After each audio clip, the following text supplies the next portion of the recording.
Nama Caca Handika, Cacanya nama asli, Handikanya pemberian almarhum teman saya seorang pencipta lagu yaitu Mas Yusuf Kelana.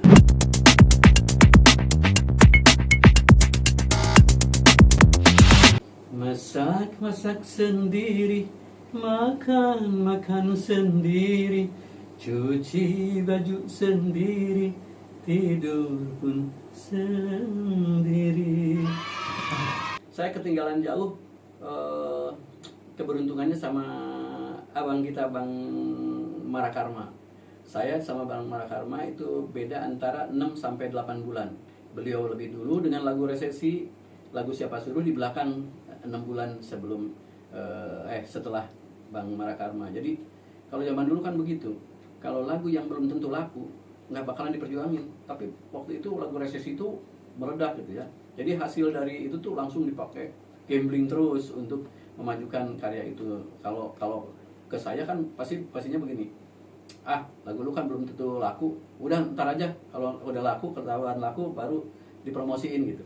Jadi saya itu kalau memang hukumnya seperti itu. Laki itu potensi untuk hebat itu harus berhitung dulu, karena bukan objek tontonan. Tapi kalau wanita cepat sekali untuk jadi kaya ketika ngetop itu, kalau laki nggak. Saya itu lebih banyak mahal di membiayai karir. Bayangin aja dari tahun 83 sampai sekarang, alhamdulillah masih ada pengakuan dari pihak media atau apa, masih banyak yang mengharapkan saya hadir atau apa gitu ya. Dari off air-nya juga seperti itu. Berarti kan nikmat dari Allah kan yang seperti itu.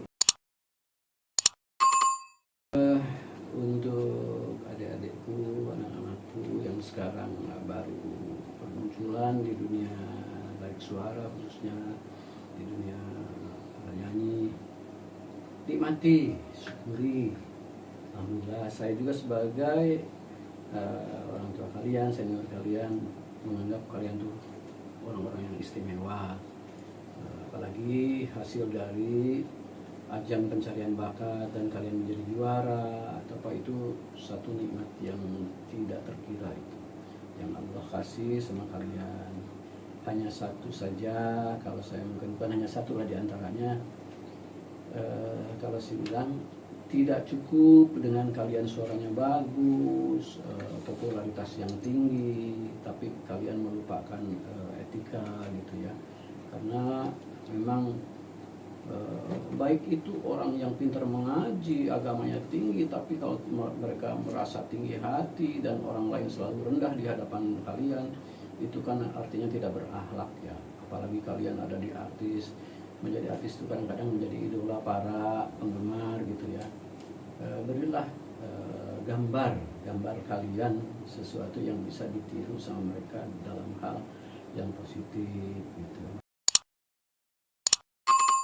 Sesuatu yang tidak bisa dilupakan dari sisi, kalau dulu kan nggak seperti sekarang ya.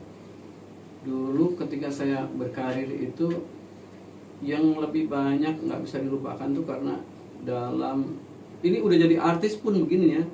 Saya dulu terkadang nggak punya uang itu di perjalanan itu, misalkan saya kucing-kucingan sama Polsuska, tahu kan Polsuska? Polisi khusus kereta api. Kan saya dari Pasar Minggu itu harus sampai ke Gelodok untuk jual lagu ya. Padahal saya sudah ngerti lagu Undangan Palsu, lagu itu sudah laku, sudah saya tapi sebelum itulah yang agak gawat. Itu jadi banyak hal-hal yang pedih gitu ya.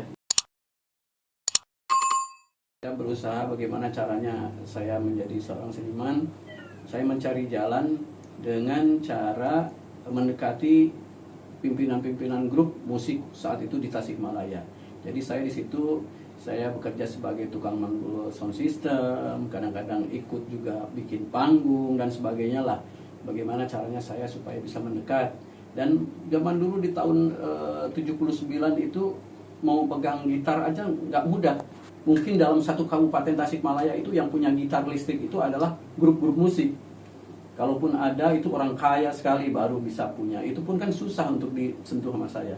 Makanya saya bekerja di banyak grup musik. Di situ saya memulailah. Kebetulan saat saat saya menyanyi pertama tuh di tahun 83.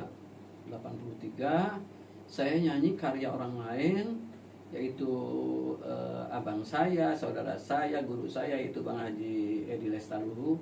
Saat itu bikin lagu untuk saya, yaitu lagu Siapa Suruh. Kenapa saya pakai lagu orang lain? Karena memang saat itu di tahun 83 saya belum dapat kepercayaan lagu saya harus masuk. Karena memang tidak mudah, ternyata zaman dulu dunia rekaman itu berselektif sekali. Kadang-kadang ketokohan lah yang dipakainya. Udah jelas kalau ketokohan pastinya gitu ya. Itu ada kualitas di sana itu. Sedangkan saya hanya pendatang baru, dan saya hanya menginginkan bagaimana saya tampil di depan orang, bisa kedengaran karya, walaupun karya siapa gitu, tapi suara saya bisa kedengaran. Saat itu juga udah pengen punya karir itu, pengen bikin musik sendiri, tapi tidak mungkin bisa karena belum dapat kepercayaan tahun-tahun itu. Baru tahun 90 saya baru bisa itu. Masak sendiri, makan sendiri, cuci baju sendiri, tidur pun sendiri.